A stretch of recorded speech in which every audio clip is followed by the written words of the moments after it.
New theory of barbershop harmony. You may know that the magical quality of barbershop harmony is based on a sound illusion that tricks your brain into thinking that the sound is coming from a different direction. But what's the theory?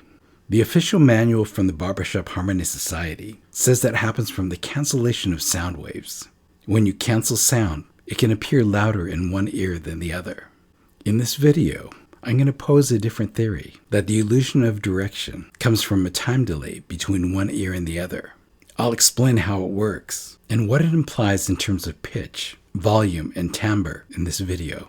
First of all, I haven't worked out all the math for the theory, and I probably won't get a chance to, even though it's only a couple of months' work. So I promised a couple of Barbershop Harmony Society members that I would document it as is, so everybody can have a chance to think about it. First, I'm going to explain in pictures how both theories work. That's a simple, fast-paced way of getting the idea out. Then I'll list some problems with the cancellation theory and how our real-world experience fits better with delay theory. Finally, I'll outline what I think is left to research and an approach how to research it. In the theory of cancellation, we see that two tones that arrive at the ear can cancel each other out, producing silence. But if the two tones are in phase, the sound can appear super loud. Since you have different volumes in your ears, the brain believes that the sound is coming from the louder side. As the phases switch, so does the direction. When listening to a barbershop quartet, the sound can seem to spin around your head. Since you've heard this effect before, you have no problem believing this is a thing. So no problem so far, right? The theory of time delay comes from a different brain method to locate the source of a sound.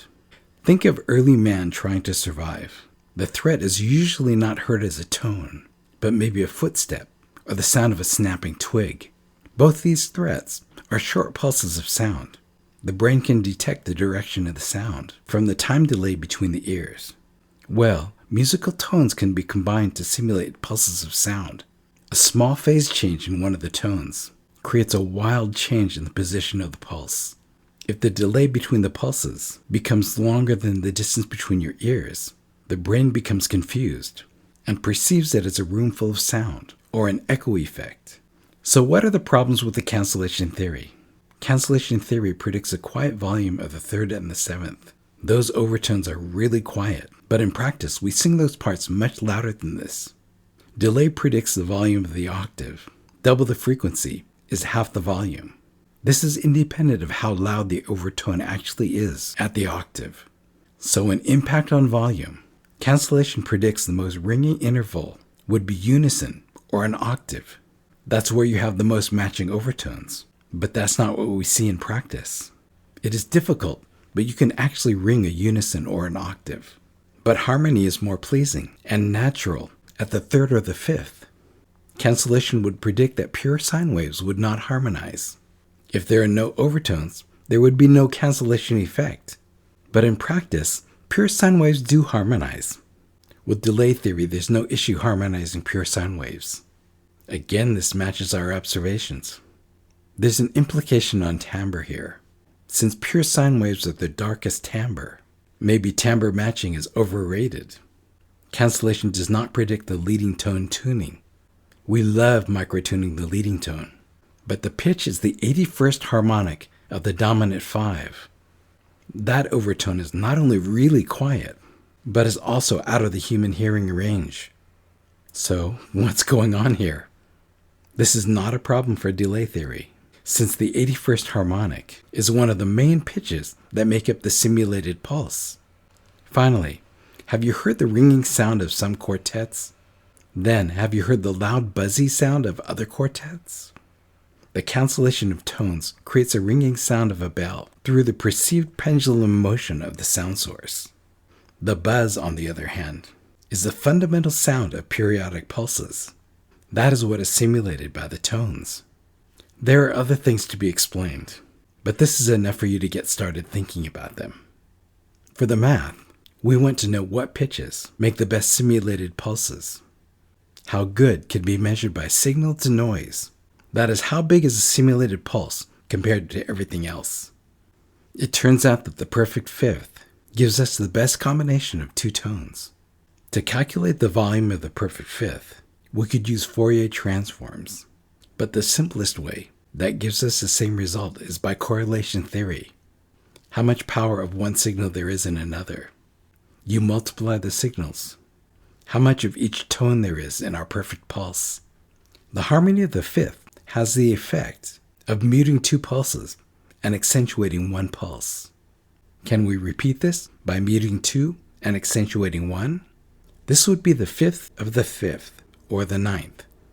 After this comes the sixth, and then comes the third. But not just any third.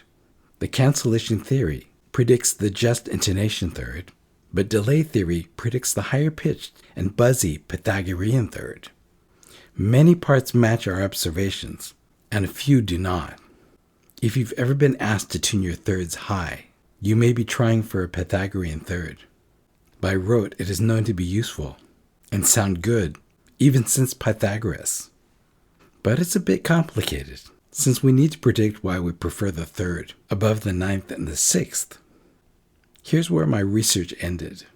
If the math is worked out to simulate pulses by adding tones in the octave of the voice, maybe we will find out there. Or perhaps there's some Western bias against the minor key where the sixth naturally occurs. And perhaps we underrate the beauty of the ninth in Western music. But we can see that the Pythagorean tuning of individual chords can nicely give us our pitches. Then we just need to work out the proper volumes to give us the best signal-to-noise ratio for our pulses.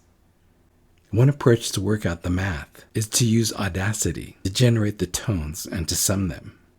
Note, be very careful when working with dangerous pure sine waves.